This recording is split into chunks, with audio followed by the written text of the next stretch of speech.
बता दी। जब बता दी तो अब जब नोटिफिकेशन आएगी तो काहे को खोलोगे?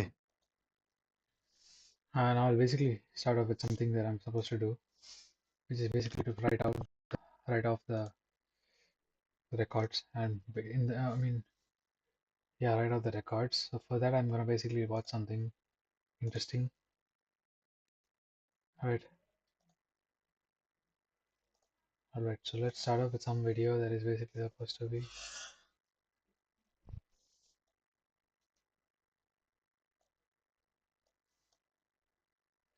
Right. So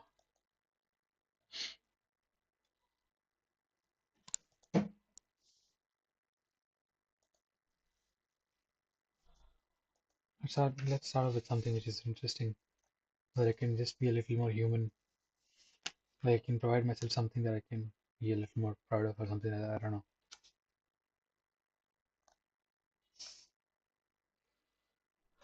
Formatless drawing laser. Video only having 2 megapixels.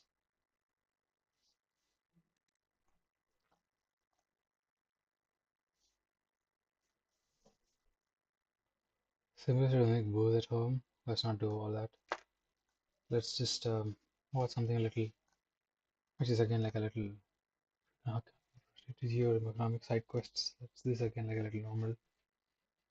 What's wrong with what do I like to do is basically something I have to like figure out at this point of time. Don't try to ride trucks goods. Medieval science was baffled by birds. What's wrong with eating humans? Okay, never mind. Let's not get into it. Human presentation, thesis, spinning, okay, whatever. Somebody's calling. Dance, बोलो. Hello. हाँ आया. हाँ बुला लो क्या तेरे को. You don't want to go.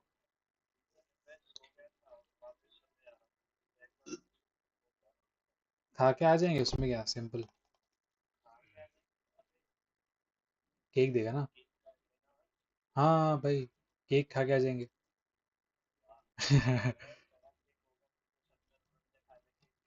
कल नहीं आया था वो 1-2 दिन पहले बुलाया था ना याद है वो उसका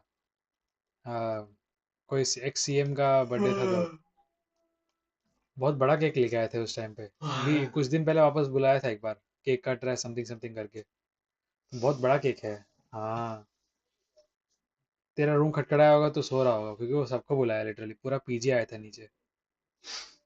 हाँ तो उस टाइम एक बहुत बड़ा केक था रे मतलब बुलाया है इसका मतलब गारंटी केक तुमको मिलेगा मतलब कुछ तो खाने को मिल ही जाएगा केक. ऐसा नहीं कि खा लो कि बस हाय हेलो मतलब बर्थडे सॉन्ग गा के तुम वापस रिटर्न नहीं आओगे कुछ खाने को मिलेगा.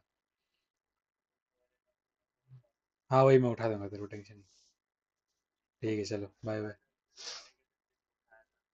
संडे के दिन अरे संडे के दिन मैं खुद नहीं उठा था भाई. वो उसके लिए ना. हाँ वो पूरी के लिए ना संडे के दिन. पूरी मैं नहीं खाया भाई उस दिन. हम्म. हाँ ठीक है हाँ. Bye bye.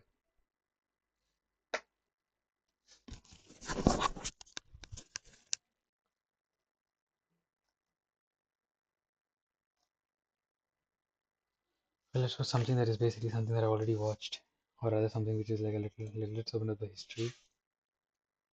Let's watch this. Maybe I already watched this, so let's just watch this. This is a little too deep. I mean, I assume. So, but still, doesn't matter. Let's go. Media criticism should be. I mean, the point is, it's a little too deep, so I think I should not delve into it right now. Um,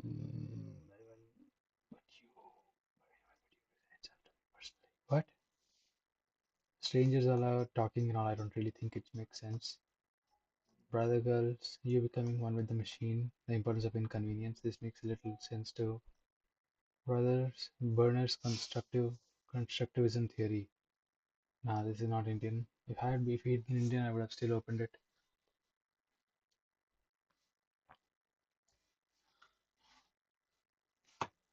A little too anthropological for me to just watch.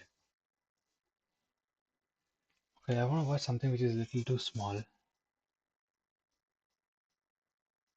but again, not like a very something which is funny but makes sense. So what are the creators that make funny content funny? Funny content basically. So this is this one guy called this guy is funny content, like makes funny videos. So I think I'm gonna watch it.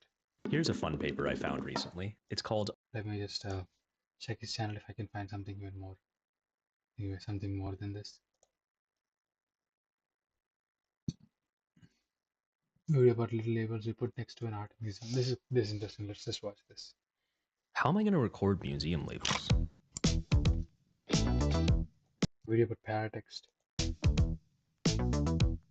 The sad part of this video, his videos, is that you're gonna have to like look at the whole screen to be able to just gaze what the guy is trying to say instead of just like listening to him. You know what I mean? Right. So the weird rebellion of polished movie posters. Nah. The persistence of decay. How do you quit all the time? I don't want information. I want something which is like I want a POV. You know what I mean? Just a POV. Nothing more, nothing else, nothing less. But again, brother, I think why is it repetitive? Why is it repetitive? Smartest tip ever lived. Just move. The word origin that keeps you motivated. Word origin that keeps you. Okay, let's go. Let's go. Something with You English want in to it. start working out? Go check YouTube for motivation. English etymology. That's a good. Let's go. You want to start your own business? Guess what? Go check YouTube for some motivation.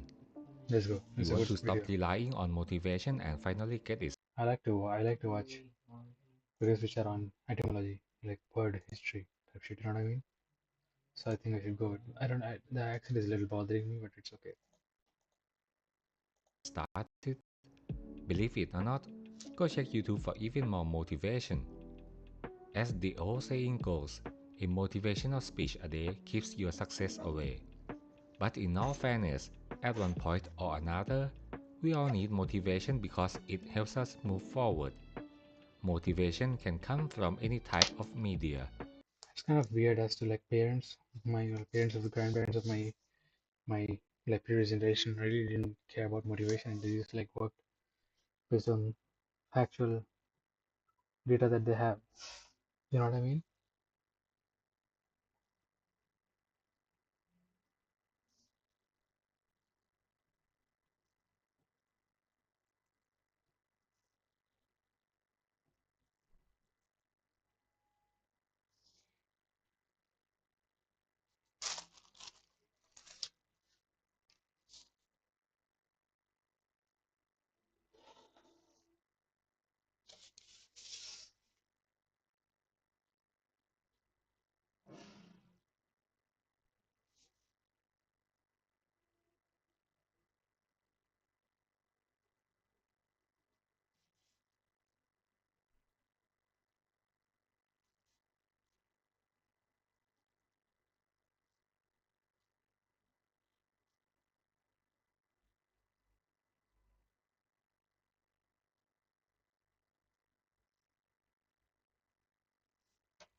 Yeah, let's go.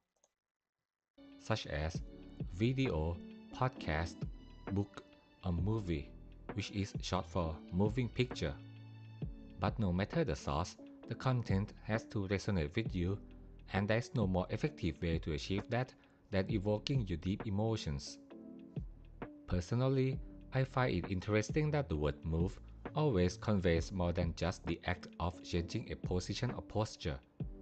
possibly because whenever you want to progress in life, you have to take action, and almost every action requires you to move something.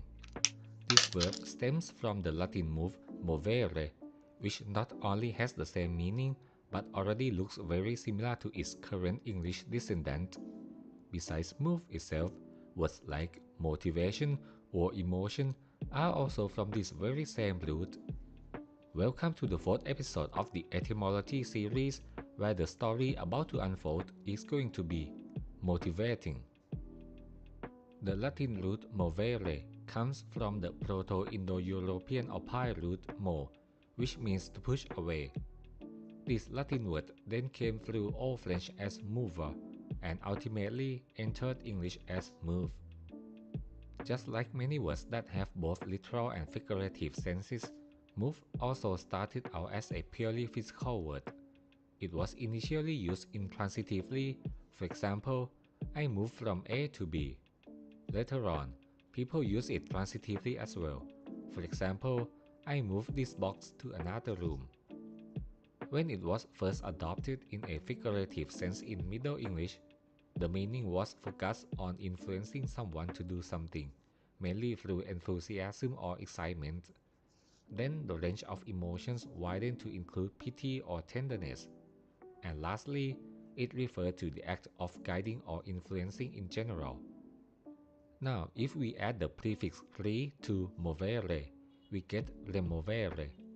This prefix is most commonly known as again, but a lot of times, including this one, it means back as well.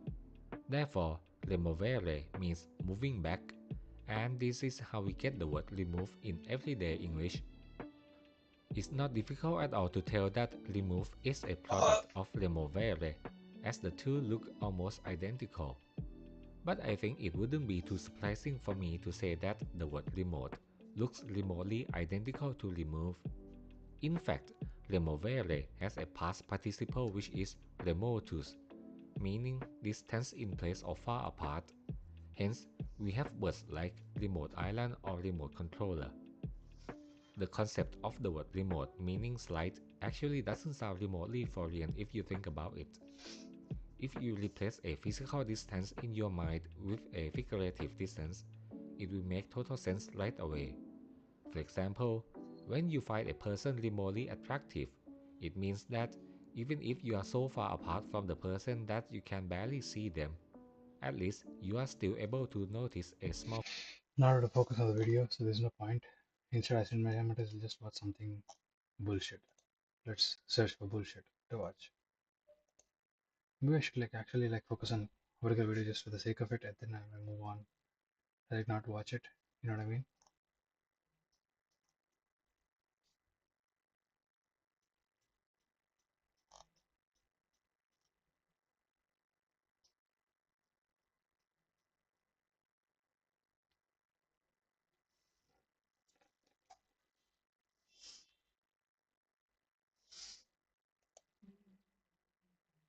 पहले तो मैं चाहूँगा कि अब 2-3 sentences में an introduction of the book.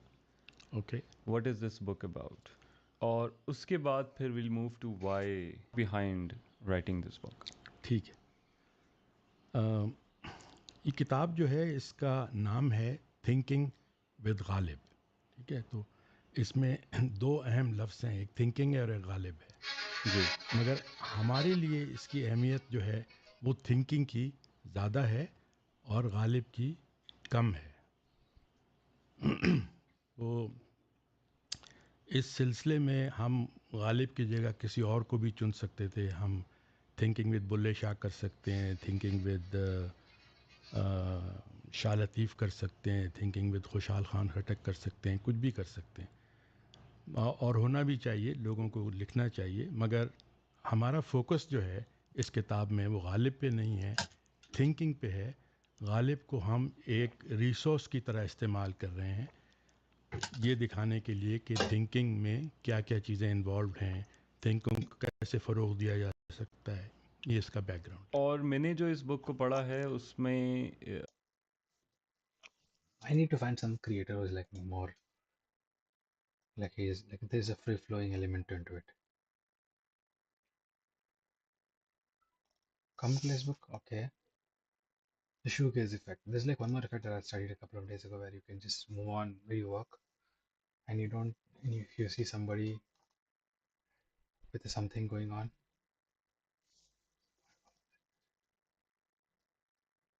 scroll. Okay, let's just watch this. Maybe, but it's to 1 million. I don't want to watch that much video. The hard truth about being an oddball. Okay, why not I just write something? Or why not just refer the notes? We've modified so in the pages. It's a good, like the spoon. The Mickey Mouse watch red. The Mickey Mouse watch red color with a photo thingy on it. Yeah. The third thing is da da da. The first two things are like okay, don't just say purposefully. That's how you can drop a kind of and the things into the legend. Oh yeah, pretty good, pretty good. I'll save it.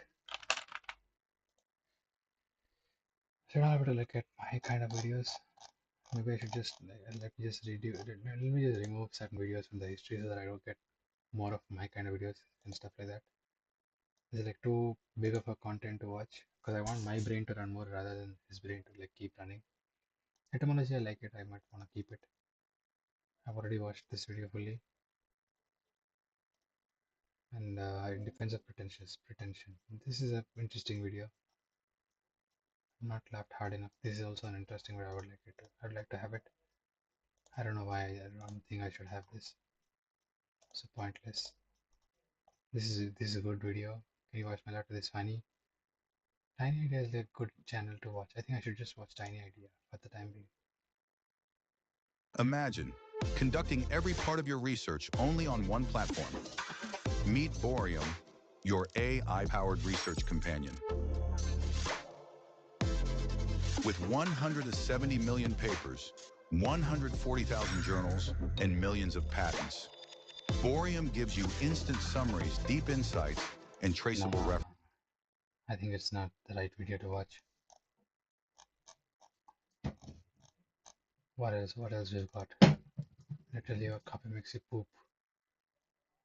How I became friends with the cute. Okay, let's not get into this. This is boring. Dear Tire is a good video to watch. Okay, let's just go with Dear Tire. It's a bigger video, but again. For some reason, they opted to give up the flight ability. कोई ख्याल अच्छा blue pen है कोई अच्छा अच्छा नहीं premium में तो नहीं होगा प्रीमियम मतलब थोड़ा डार्क लिखता है ऐसा है थोड़ा डार्क लिखे ये बहुत लाइट चल रहा है इससे डार्क लिखता है कोई पेन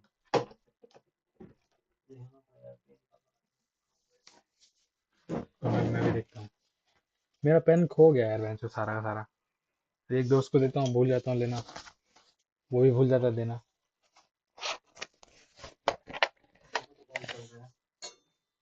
ये वाला देखते हैं क्योंकि ये वाला ट्राई किया मैंने वो देखते हैं और हाँ ये अच्छा है थोड़ा लिख के दे देता हूँ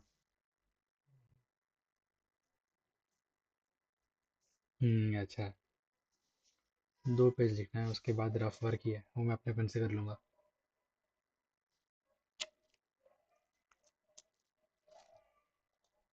But didn't use the extra available skill points to spec into season. Speaking of blunt damage, the bird's lower bone density abilities the bird faction has access to, as well as a quick rundown of the history of the bird faction. So birds are one of the newer factions in the game, joining the game's roster during the latter part of the Mesozoic expansion. They began as an offshoot of the dinosaur faction that was specifically adapted to arboreal gameplay, but when the devs dropped the Cenozoic balance patch, these small avians were the only dinosaurs not to be hit by the banhammer. Fast forward to today's meta, and birds are one of the most successful factions in the game, owing this success to a handful of powerful unique abilities, in addition to the obvious flying attribute. First of which is their beak. Now, beaks were not an entirely new ability for the reptile player base, but birds went far deeper into the beak skill tree than most dinosaurs ever had, with many bird players opting for extremely specialized beaks to give them an edge in specific scenarios. However, even the basic beak offers plenty of advantages. While their lack of teeth does mean that they deal reduced damage with their bite attack, birds can be far more accurate with their pecking attacks, enabling them to hit weak points or secure grabs on smaller targets, such as the thin hurt box of a snake. Beaks also offer moderate protection. Okay, why not I just simply like process my today's day and like find out instances where I've sort of felt certain kind of emotions and maybe then question them as to like why that and why not that. Like I can find out little behavioral patterns that I unknowingly emit. You know what I mean? Or just simply just watch it. It's okay. Protection, potentially reducing headshot damage and nullifying imprecise counterattacks. Beaks also offer some of the best stab type damage in the game, which when used accurately can deal massive damage on crit. Beaks are also excellent tools for dealing with parasites. In fact, they're so good that oftentimes other less dexterous players will party up with bird support players in order to have a better matchup. What was it? What do you mean by dexter? Dexterous.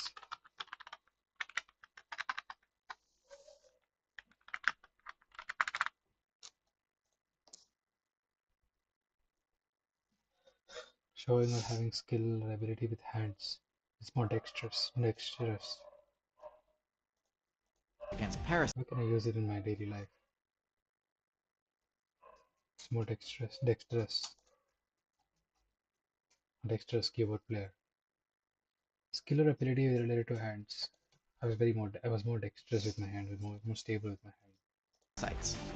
Feathers are also a unique and powerful trait exclusive to birds that provides excellent cold protection without causing the user to become too over-encumbered to fly.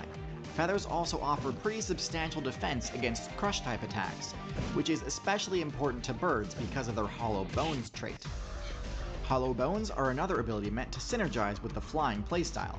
Now, a common misconception is that bird bones are hollow in order to reduce equipment load, but actually they're hollow in order to let bird players fill them with air, which grants them a massive boost to their maximum stamina. Without this, it'd be extremely tough for a bird to fly for any significant period of time. The trade-off, of course, is that a broken bone not only deals serious damage, but also potentially reduces the player's maximum stamina by a huge margin. So a bird player will need all of the blunt damage defense it can get. And speaking of blunt damage, the bird's lower bone density means the bird's own blunt force strikes, like wing attacks, also deal reduced damage. The top tier bird builds are the ones that can best capitalize on the strengths of their class while mitigating potential weaknesses. That about covers the basics, so let's get into the tier list. At the bottom of the tier list we have two flightless bird builds, both with essentially the same glaring weakness. These are the Kiwi and Kakapo. Kiwis are hilariously part of the same faction as ostriches, emus, and cassowaries. For some reason they opted to give up the flight ability, but didn't use the extra available skill points to spec into gigantism like the rest of their squad did. The result is a build that can literally only exist on island servers where there is no active mammal player base, aka New Zealand. The Kakapo is a flightless version of the parrot, and although parrots are undoubtedly excellent bird builds, the flightless weakness is too glaring to ignore. Due to invasive species like rats and cats establishing a presence on island servers, both of these flightless bird builds are seeing major declines in their player base, and I would not be surprised if they all ended up switching mains. Flight is just too strong an ability to pass up. Which brings me to the next builds on my tier list. Parakeet AI is an AI job interview assistant that gives you answers and solutions to every coding problem on your job interview. Our app is overlaid on top of your display, so it works with every video conferencing software. How does this even work?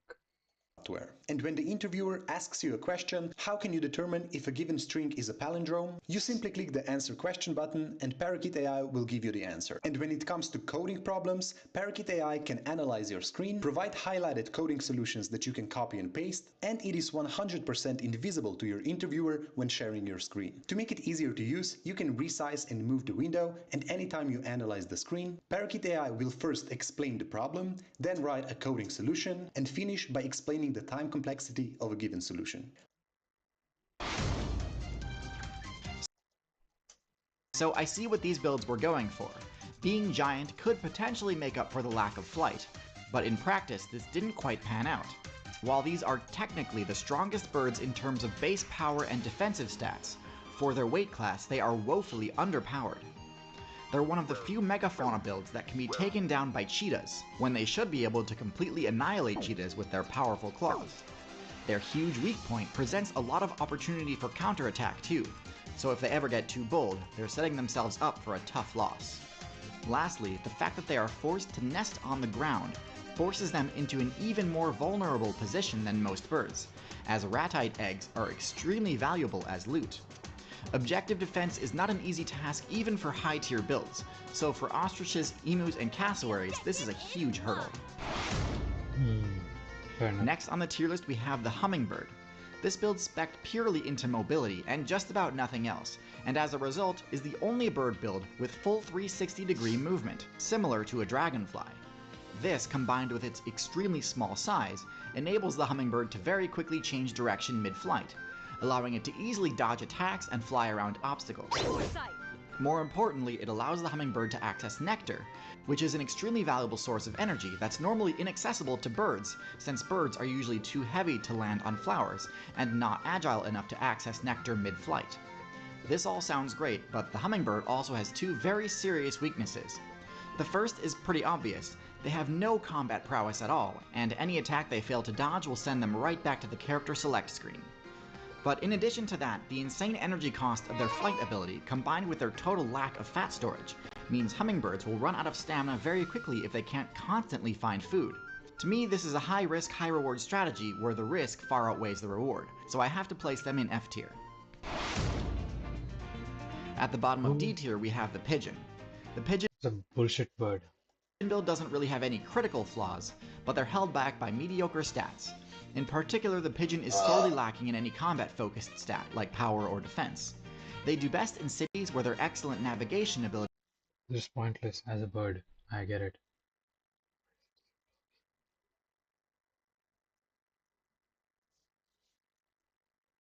grants them an extra bit of safety by nesting among high-rises in loot-rich locations. But even in cities, pigeon players tend to be the main source of XP for higher-tier predators. Plus, if you're just looking to play a bird build that's good at looting cities, there are better options available anyway. The peacock build is another generally understated build, with high HP but little else to rely on. It does, however, have one of the highest intimidation proficiency bonuses in the game, gaining a massive buff to all intimidation checks when its Eye Spot Feather ability is activated. As impressive as this ability is, the peacock's actual attacks do very little damage, so any player able to resist being frightened will have a pretty easy win. The peacock's diamatic display also blocks vision behind itself, making a stealth approach by a third-party attacker extremely easy. And while they can escape by flying, the feathers of a peacock are so heavy that getting airborne takes a bit longer than most birds, which can be the difference between dodging or dying when under attack. The flamingo is a bit of an AFK class. Very minimal skill is actually required to pilot this build. They opted to spec into the filter feeding ability, meaning all they really need to do to gain experience and progress their character is pick a random spot in the lake bed and start digging around with their beak, scoring free wins against things like snails and shrimp. However, when faced with a challenge from any player anywhere near its size, this build totally falls apart. They rely on water to impede the approach of predators in order to give them time to escape when attacked. However, this doesn't always work. Their pathetic defensive stats mean they go down in 1 or 2 hits, and their slow flight startup means that oftentimes players will have time to rush them down even when they're in the water. This is an easy build to rack up a bunch of experience with, but also a very easy build to defeat if you know their weaknesses. The humble chicken, often compared to the T-Rex to exemplify how far the dinosaur faction has fallen. While I disagree with the implication, I don't disagree that chickens are indeed a low-tier build. While they aren't anywhere near as totally helpless as the kiwi or kakapo, they're still a barely average statted bird that lacks the ability to fly for any extended distance. They can certainly hold their own against most similarly sized opponents, but with poor escape options and no unique abilities, this build faces an uphill battle against most opponents. Well, okay, I shouldn't say no unique abilities, but to be honest, their fast respawn rate kinda backfired on them due to humans using the factory farming strategy. Next in C tier we have the vulture build, the tankiest variant of the raptor subclass. A good tank build needs to be able to accomplish 2 things. The first is area denial, which vultures do quite well. A few of them can easily lock down a carcass, one of the most contested points of interest you'll ever see on the map. They can do this because of their large size and acidic projectile attack. The other thing a tank must be good at is shrugging off hits, and this is where vultures fall short. their thick feathers easily shield them completely from smaller attacks, but because of their hollow bones, blunt fours can easily crush their defenses and take them down in only a hit or two. So while they can defend a carcass from hordes of smaller scavengers, they don't have much counterplay towards bigger, more aggressive brawlers. The command post is now under hostile control. The Woodpecker build spent the bulk of their evolution points optimizing and perfecting the peck attack, both in power and efficiency, with one goal in mind: to be able to hit insect players through cover. Burrowing is one of the safest, most effective ways insect players can avoid combat. But the Woodpecker absolutely demolishes this strategy. One of the main advantages of this strategy is that having a powerful beak that's highly effective at drilling through wood also just means you've got a super sharp beak that's highly effective as a general purpose weapon. One of the main disadvantages of this strategy is that pecking at wood gives the Woodpecker's location away, alerting more powerful predators to its presence, while it's in the middle of pecking and is distracted. One particular Woodpecker build, the Toucan, opted to spec into more bulk and an even more powerful beak, which, while less useful for attacking insects through the wood, is still extremely powerful for PvP. All in all, interesting strategy. By no means flawless, but definitely has some solid strengths. So I know I've been pretty hard on flightless birds up until now, so you might be surprised to see me rate penguins as upper mid-tier rather than low tier. The difference is, penguins actually swapped out their wings for an arguably equally viable alternative, flippers, which essentially allow them to fly through the water with incredible agility. This gives them a downright broken matchup against fish. However, this strategy is pretty much only viable on servers where there are no land-based predators that penguins would still need to worry about. So if for whatever reason a few polar bears ever spawn in the Antarctic server, it's kind of game over for that entire build. The predators they have to contend with in the water are even more dangerous, and while their agility does help them dodge attacks, ultimately it's still a totally one-sided matchup.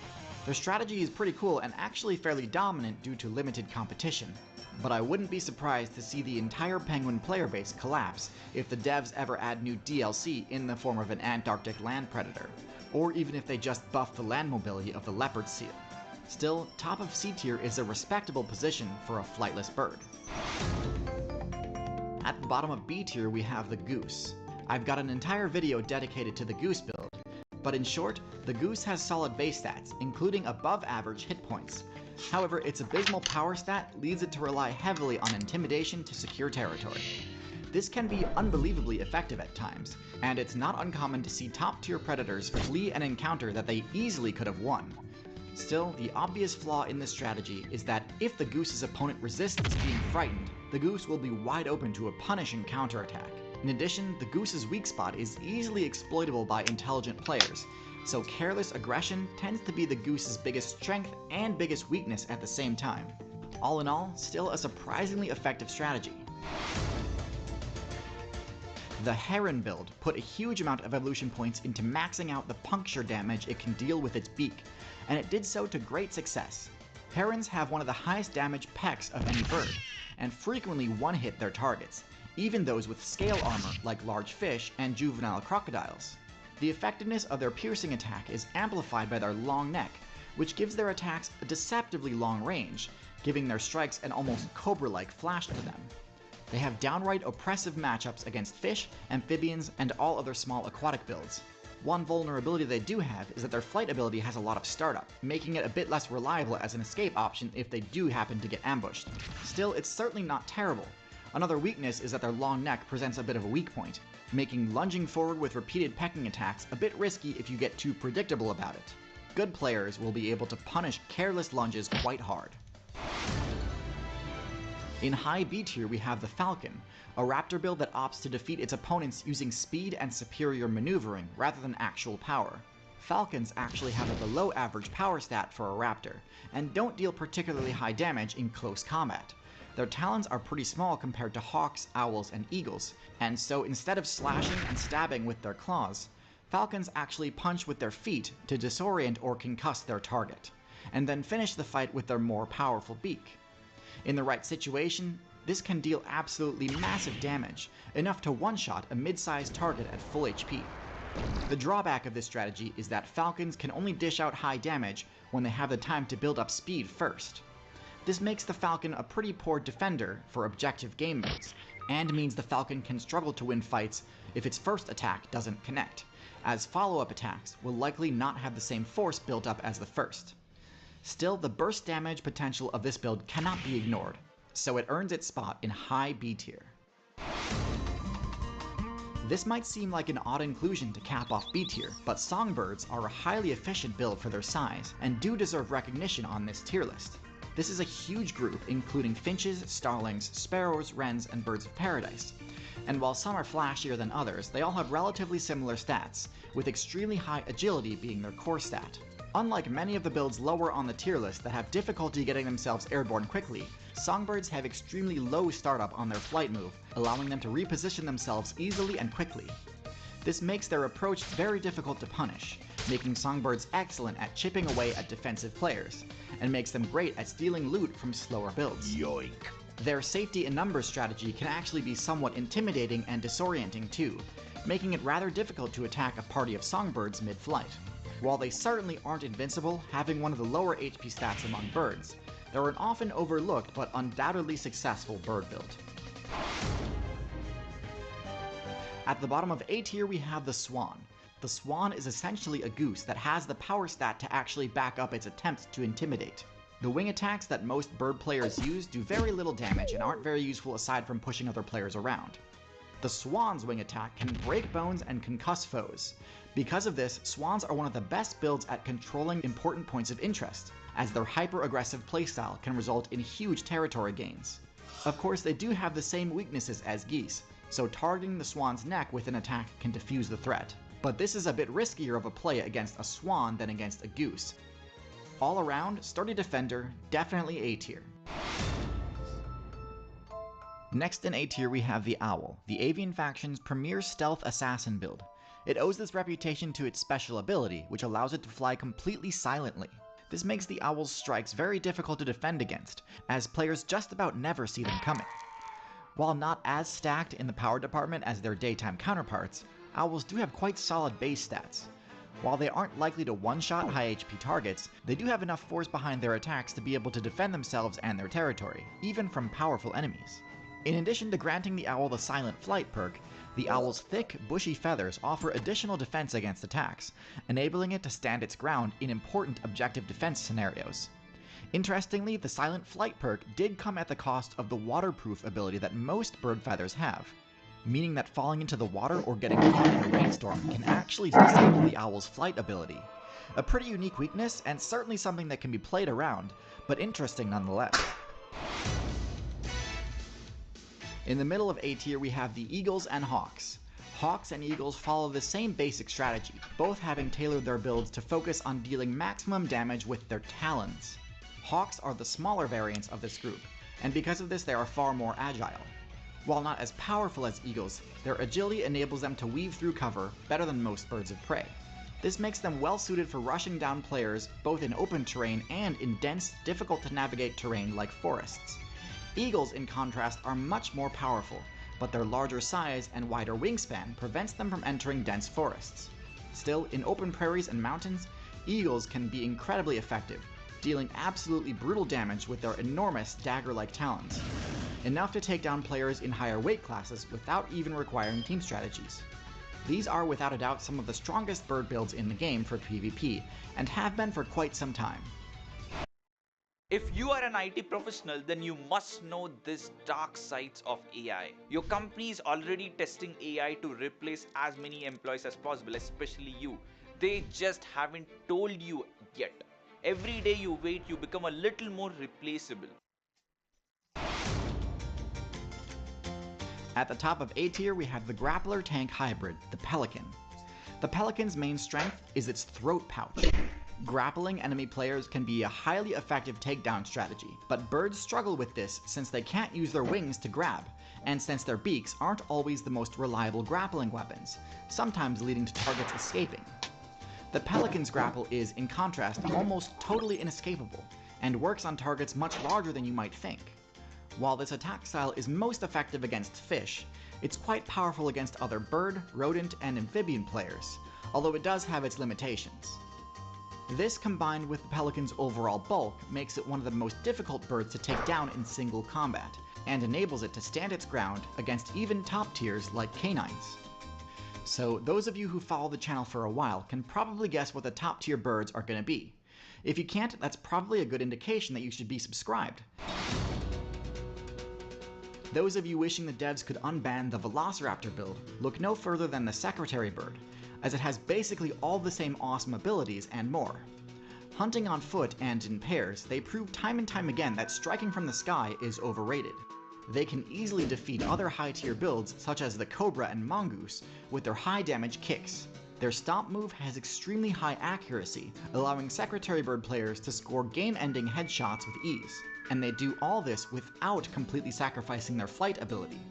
If they ever find themselves outmatched, which only ever happens against builds in higher weight classes, they can still retreat to the sky or treetops.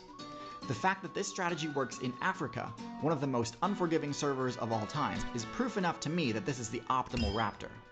These last two builds are about equally matched, both opting for the same specialization, intelligence.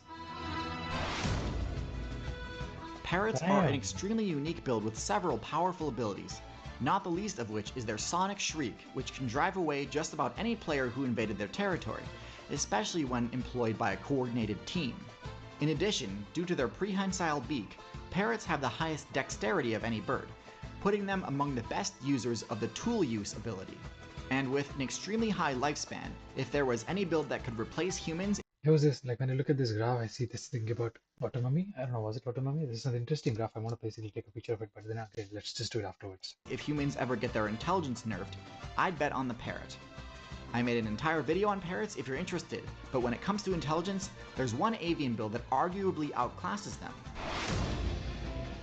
Corvids, such as magpies, crows, and ravens, also opt for a high intelligence playstyle, but with a far more expansive social aspect to it.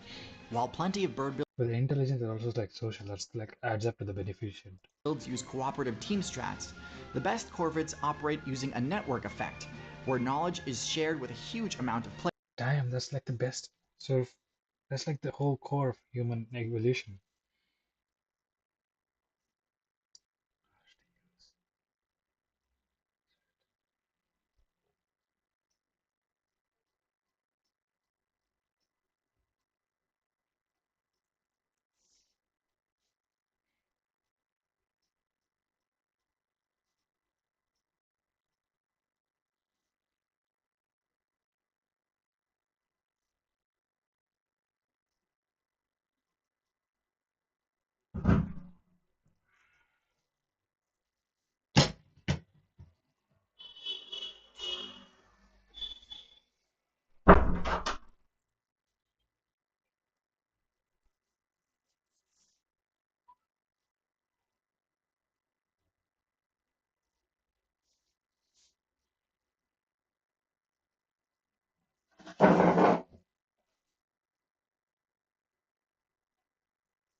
Over vast distances.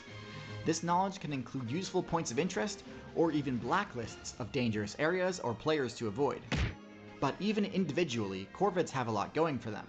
With significantly higher stealth than parrots, corvids are much better at staying out of conflict. Their pointy beaks, while not as useful for tool use, are a much better combat tool for dealing quick damage.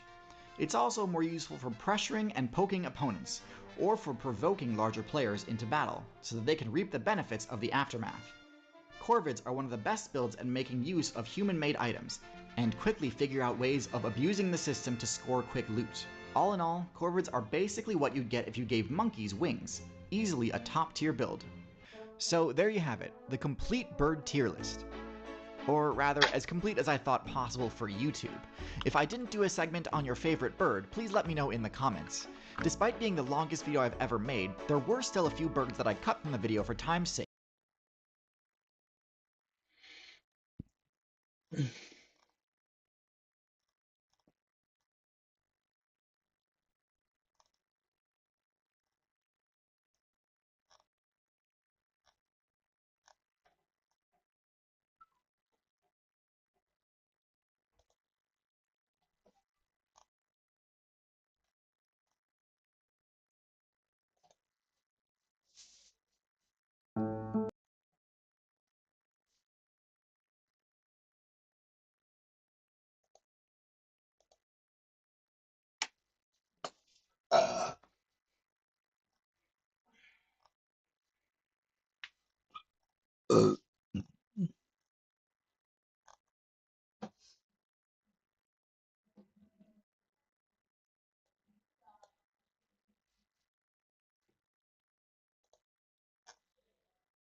Boss. Writer-director of this work can do. The writer-director, filmmaker, artist extraordinaire, Chantal Akerman's masterpiece from 1975. And it features Chantal Akerman and Niels Erstrup and Claire Waltion. And among those persons who appear, perhaps the one that can be said to be the most prominent in terms of most running time and most how long the person appears on screen is the character portrayed by Chantal Akerman, the one, the only Chantal Akerman, in this amazing epic film. This is the work which is Je, tu, il, elle, which I understand can be translated into English as I, you, he, she. Je, tu, il, elle.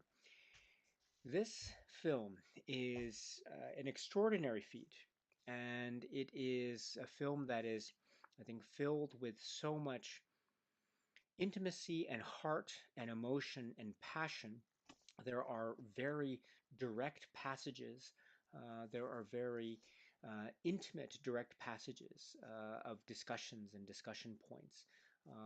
There are moments of raw emotion. There are moments of intimacy to the point of total and utter vulnerability. But that is also a possible gateway or linkage to the possibility of connection in this humane way that Chantal Akerman and her camera and her eye, her cinema eye, is giving towards the proceedings here in this wonderfully welcoming and so personal way. This is an utterly personal film, and we as viewers, or I as a viewer, as I watch this, feel like she is sharing so much of the story of these characters with us in a way that is incredibly liberating and also very honest and pure, and thus very filled with a lot of emotion. There are passages of sex and sexuality that are, on the one hand, quite graphic and quite perhaps in that way might not necessarily be for all audiences, that's for sure. However, if one is okay with passages of sexuality and nudity, these moments do highlight a very tender and very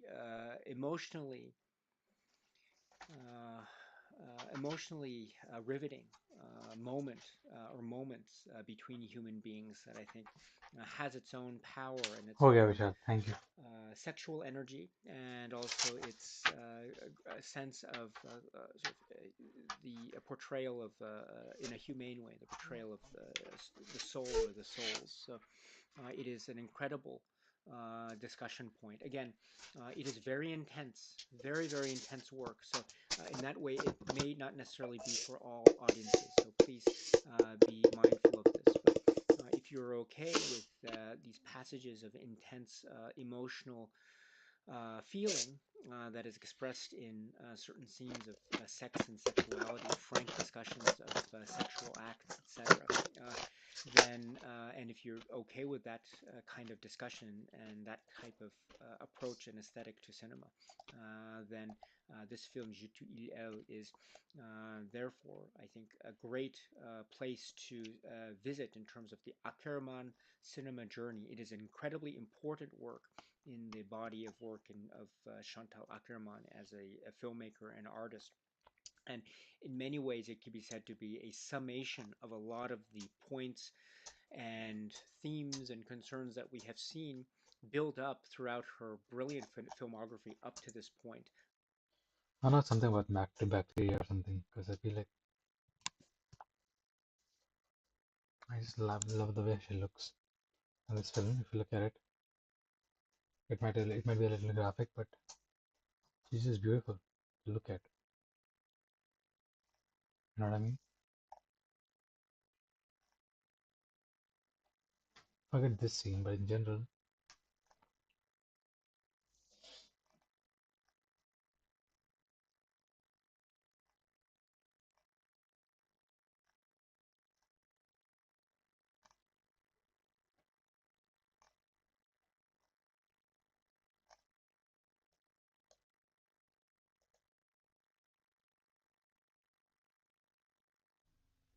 Le troisième jour, je les ai mis dans le couloir.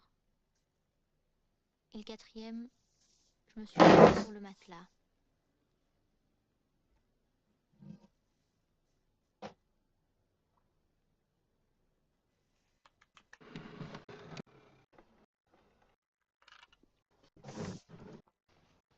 Le 5.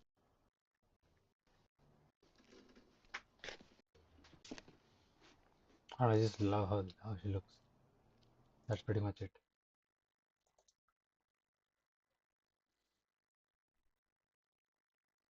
I mean, now that I've eaten bacteria-rich food.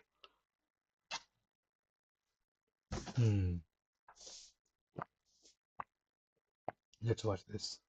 Now I use Whisperflow. I just think out loud and it creates perfect formatted text on any Apple website. Kindness being received is a more emotionally overwhelming experience than kindness being given. Kindness being given, we talk about it's good to be kind, it's nice to be kind, but how many of us are actually adept at receiving kindness? I think some of us are embarrassed by it, some of us don't know how to react to it. And what I'm processing is one of the acts of kindness is to receive kindness.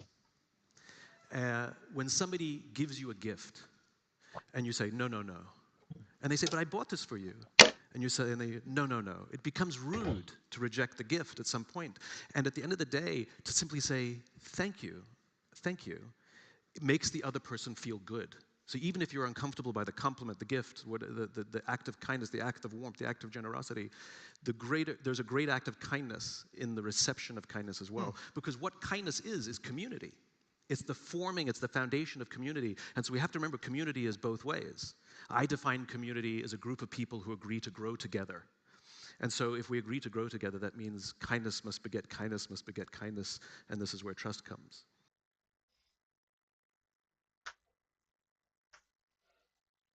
Is this I should shop it because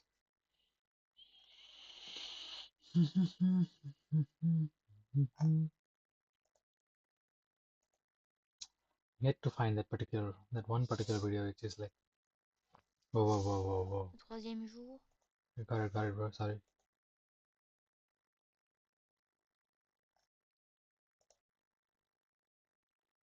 Something that came up. The ancient theory of Megadot was probably not great. Okay. Inside a camera lens factory, no narration. Ways smart people stay stuck in fading patterns. They should trap.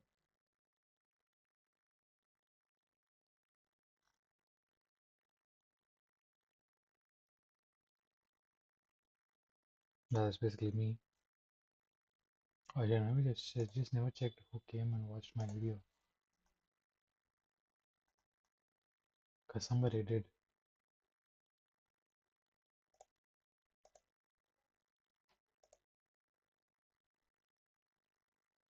No, but nobody watched, thankfully.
What does he actually do?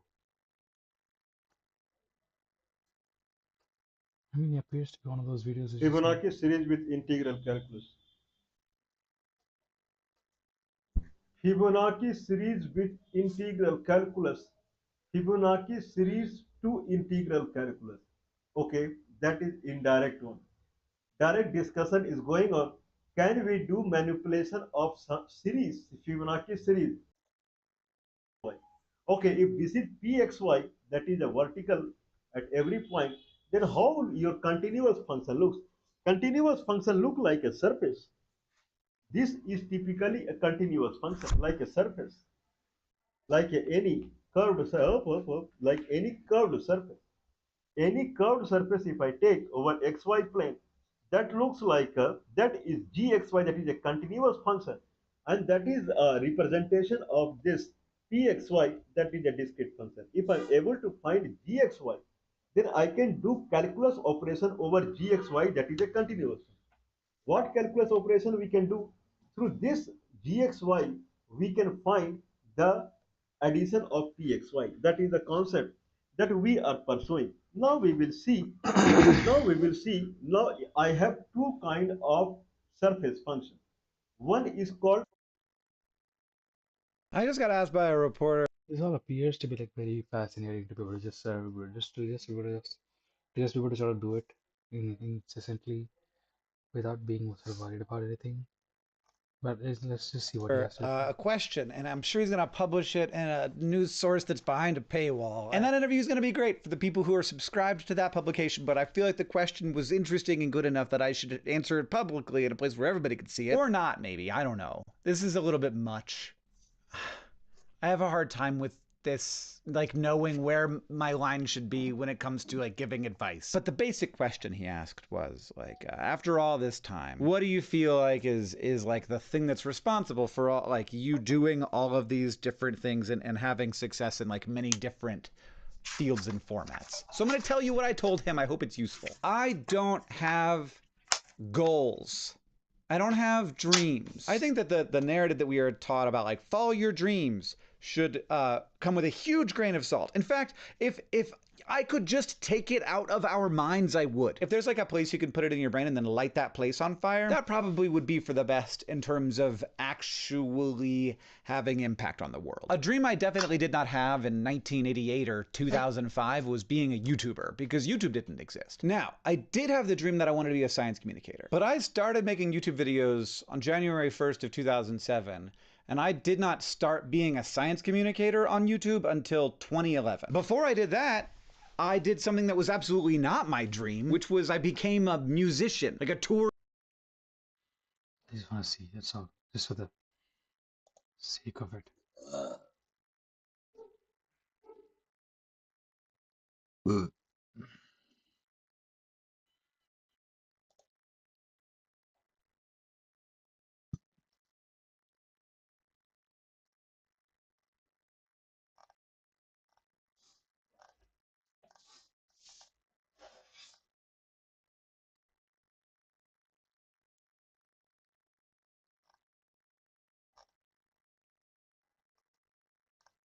That's like a bite-sized pieces of information. That makes sense. I mean, that's a good piece of content that you can probably make.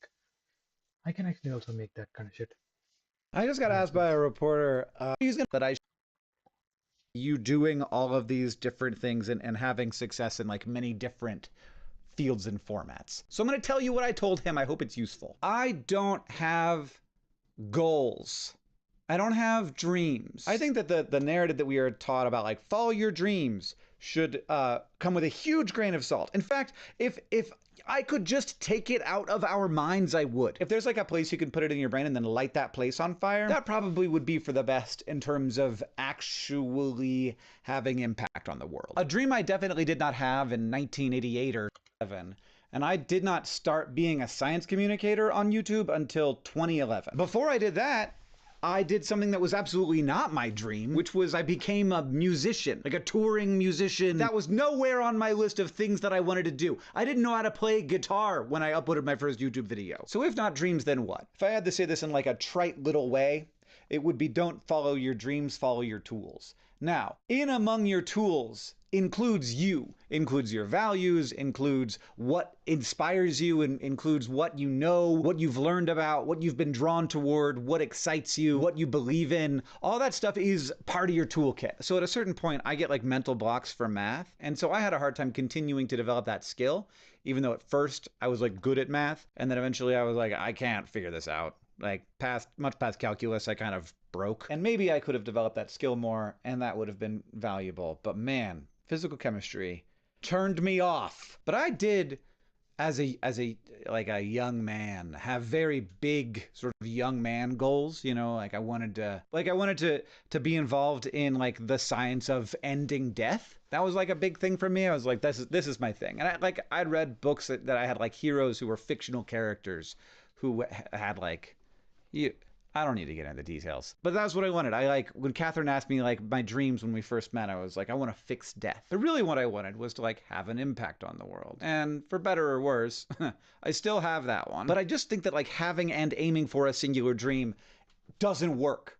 Like it means that like a bunch of other things pass by and you just like watch them pass by because they're not the thing you wanted to be. And I saw this so much early on in YouTube where these people would have amazing audiences, they'd have like money coming in, they'd have creative freedom, they'd have everything. It would be simple, it would be small, they'd have the opportunity to like build their own thing and completely own that thing. And then they would spend like half or 3/4 of their time auditioning for TV shows, things that they didn't control, they'd only get a tiny slice of the money of, that 99% of the time they would have wasted the time of the audition when they could have been at home making YouTube videos, which was more fun and more lucrative and ultimately much more impactful on their future as like creative people. But they had this dream. They had this dream that they wanted to be on TV. And so that was the thing they were aiming for. I really honestly think at the core of what has helped make me successful is that I don't have dreams. I don't want to do anything in particular. And that allows me to do two things. Number one, just look at my toolkit, which includes me and includes what I want and includes like the things I'm curious about and my values. But just look at my toolkit and think, what can I do with this? And if it's an album of nerdy punk rock songs, great. If it's a sock subscription club, fantastic. If it's an online video conference, dope. If it's 2D glasses that help you watch 3D movies in 2 dimensions, sure, I'll do that. And I am such a project-based learner that without those things, my toolkit would be much more limited. So every time I take my toolkit and I say, okay, I could do this, it turns out my toolkit was not complete enough to actually do that thing. I had to learn a bunch of other stuff along the way. So like, I'm just gonna like write some comedy songs. Well, if you actually want to like release those with a music video, maybe you have to learn how to work and do kinetic typography in like an Adobe product of some kind. What was I using? The one that's the motion design one. It's been a while. Both the extraordinarily enabling and very difficult part of my current life is that I have so many tools. It's personal relationships, it's trust, it's audience, it's skill, it's talent, it's like all this stuff that I've built up that now the number of like unsolved problems I could apply that to is fairly large, which makes me have a hard time. Like if you can do these things, not doing them, which is why I've got like 21 different projects on one of my burners right now. And like in any given week, maybe I don't work on the thing that I really should be working on, which is probably my book, but I'll get there eventually, you know? And instead of doing this, I'm making this video. What the hell, Hank? So that's one thing that it allows me to do. And the other one is like very counterintuitive and people don't like it, kind of. I don't get the best responses when I tell people this, but it is when they're like, how do you decide what to do? I fall downhill is what I say. I am not swimming upstream. Very rarely. Like I might be swimming upstream in terms of like the broader culture, but in terms of my skill set and my toolkit and my values, I am doing the easy thing in any given moment. Cause like I only have so much energy. And there are times when I'm doing the hard thing, but it's only ever because I am obliged to, like I have to because of some, you know, obligation that I have that I would feel like a true monster to ignore, like that kind of thing. But mostly, and this is like the secret to the productivity, I have built a very substantial toolkit and I mostly fall downhill. So I do what's easy. So like the idea isn't a good idea if it's going to require a tremendous amount of discipline from me, because I know that I don't have that discipline. Like I know what I'm working with, you know, I know what I'm working with, and like this, I'm working with this and this, you know, it can't be it can't be like that guy who gets up at 5 in the morning and jumps in the cold plunge and like gets everything, you know, all your macros are in order, and then you get like 2 full work days in because you're like, well, my first work day starts at 5 and then my second work day starts at 5, and that way I get 2 8-hour days and I get everything done. Like I'm not that guy. I'm not even the kind of guy who can like get up in time to go for a hike before it gets hot out. Like I'm falling downhill, and it's a weird thing to be this productive while not being particularly dedicated, or, I mean, people will yell at me about this, or hardworking. I am hardworking, but like, I don't feel like I'm hardworking because mostly I'm just doing what I want to do in a given moment. Now, there are times, and there can be long stretches where that's not the case. I am focused, self-control, and I'm pushing on something that I need to get done, that I don't want to do during all of the times that I'm doing it. But mostly. But in terms of concrete advice, things that I actually did that I think have helped me be this way, you know, there's like who I am, and like we're all different, so we're gonna have different ways of doing things. So I'm working with me, like as I exist. But a piece of concrete advice that I really would give to people is if you have an idea for something that you think is like an unsolved problem or just even interesting, do not shy away from spending some significant amount of your available capital on that.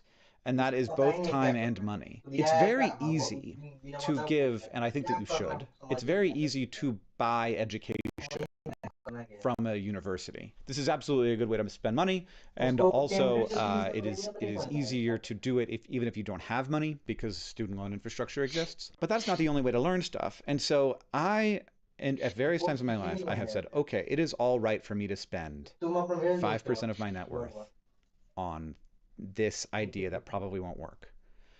And when those things have failed in my life, which early on they all did, I came out with new tools. You know, that was when I was young and silly, and like those ideas were not going to work. Like there was no path, but I learned so much doing them, so much like working with someone else, like paying another person to work with you. Wild. Like, and early on there was no income for those things, so I had to do it out of savings. And I feel like those were really smart ideas. And sorry, they were not smart ideas, they were bad ideas. Word डालना बड़ा मुश्किल काम है इसमें document का word में easy है but word में तुमको वो चाहिए डिस्क्रिप्शन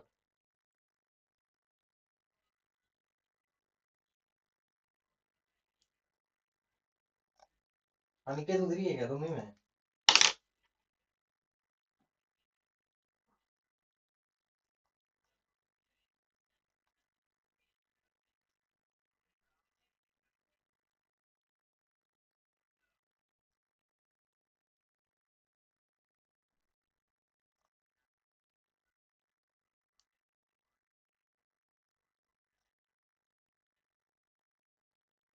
पता